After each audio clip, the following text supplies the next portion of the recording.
Bonjour les amis. Une question revient sans cesse. Quelle est la valeur des louis d'or? Combien coûtent les louis d'or? Je vais répondre à cette question, mais avant toute autre chose, n'oubliez pas de vous abonner à la chaîne Sacra Moneta si ce n'est pas déjà fait. Vous recevrez ainsi gratuitement des actualités sur les monnaies de collection.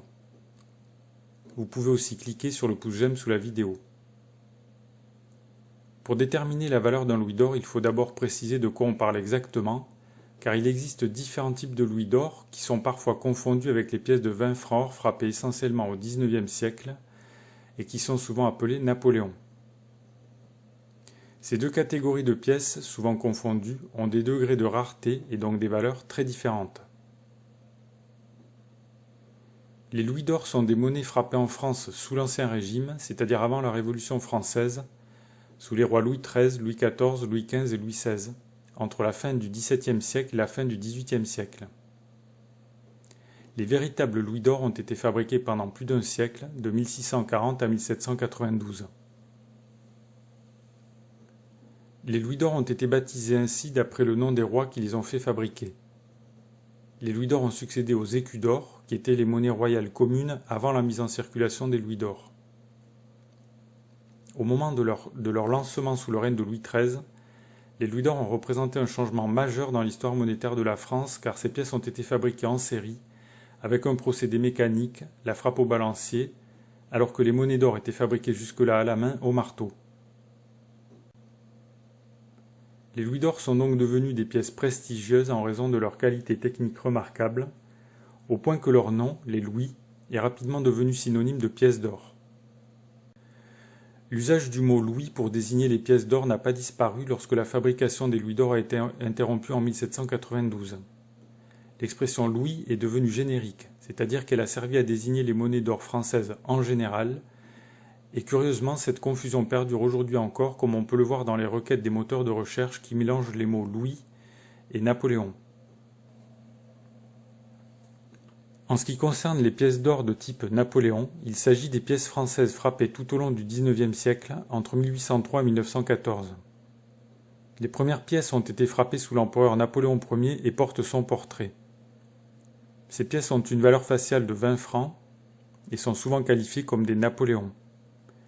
Elles doivent leur nom à Napoléon Ier et on peut observer que toutes les pièces frappées après la fin du Premier Empire sont qualifiées comme des Napoléons, même si elles portent des effigies différentes. Louis XVIII, Charles X, Louis-Philippe, Cérès, Louis-Napoléon Bonaparte, Napoléon III, le Génie et les Marianne Koch. À propos des louis d'or Napoléon, ou pièces de 20 francs or, on peut observer qu'elles ont connu une amélioration technique très nette par rapport aux louis d'or, avec une industrialisation de la fabrication de plus en plus poussée. Au XIXe siècle, la dimension artisanale de la fabrication qui demeurait encore pour la fabrication des louis d'or, notamment avec l'ajustage manuel, disparaît définitivement. Pour déterminer la valeur d'un louis d'or, il faut savoir exactement de quelle pièce il est question. On peut déjà savoir si on a affaire à un louis d'or ou à un Napoléon en mesurant et en pesant les pièces. En effet, toutes les pièces de 20 francs or ont les mêmes caractéristiques techniques. Ces pièces pèsent 6,45 g et leur titre est de 900 pour 1000, soit 90% d'or pur et 10% de cuivre. Tous les Napoléons ont un diamètre de 21 mm. Si votre pièce a un diamètre différent de 21 mm, il ne s'agit pas d'un Napoléon, mais d'une autre pièce d'or. S'il s'agit d'une pièce de 20 francs or, il est possible de trouver la valeur des pièces en cherchant les cours de l'or. Dans le cas des louis d'or Napoléon, on peut dire de façon générale qu'elles ont été fabriquées de façon industrielle. 500 millions de pièces ont été fabriquées entre 1803 et 1914. La valeur de ces pièces se négocie donc pour l'essentiel en fonction de leur poids en or, selon la cotation quotidienne des pièces, à laquelle il faut ajouter une prime, c'est-à-dire la somme prélevée par les vendeurs pour réaliser la transaction. Cependant, il faut observer qu'une partie des pièces d'or de 20 francs ont des particularités de fabrication, notamment les quantités fabriquées plus ou moins importantes, qui leur donnent une valeur numismatique qui peut être très supérieure à la valeur de l'or qu'elles contiennent.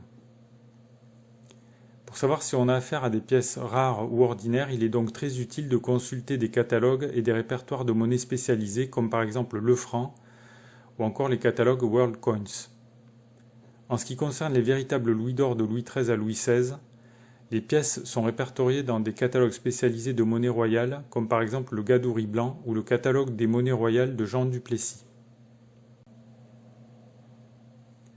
Pour conclure, on peut dire que la valeur des véritables louis d'or est toujours très supérieure à leur simple contenu en or. Il suffit pour s'en convaincre de regarder le prix de quelques louis d'or actuellement en vente sur eBay. Les louis d'or font partie des pièces à valeur numismatique, ce qui n'est pas toujours le cas des napoléons d'or, dont la valeur est généralement plus proche du poids d'or qu'elles contiennent. De façon générale, les louis d'or sont plus rares et plus chers que les napoléons, car les quantités fabriquées sont inférieures et les louis d'or sont des pièces plus anciennes. Pour déterminer la valeur d'un louis d'or, on peut bien sûr faire des recherches par soi-même, sur Internet, ou en consultant des catalogues spécialisés. Mais il peut aussi être très utile de faire appel à un professionnel du négoce de l'or ou à un spécialiste des monnaies anciennes, c'est-à-dire un numismate. D'ailleurs, il est recommandé de toujours demander plusieurs avis pour connaître la véritable valeur d'un louis d'or. Ces explications sur la valeur des louis d'or sont terminées. Pour en savoir plus et pourquoi pas pour acheter des pièces, cliquez sur les liens sous la vidéo. Si cette vidéo vous a plu, n'oubliez pas de cliquer sur le pouce j'aime sous la vidéo. Vous pouvez bien entendu laisser vos questions, remarques ou commentaires dans le fil de discussion sous la vidéo. Merci pour votre attention et à bientôt.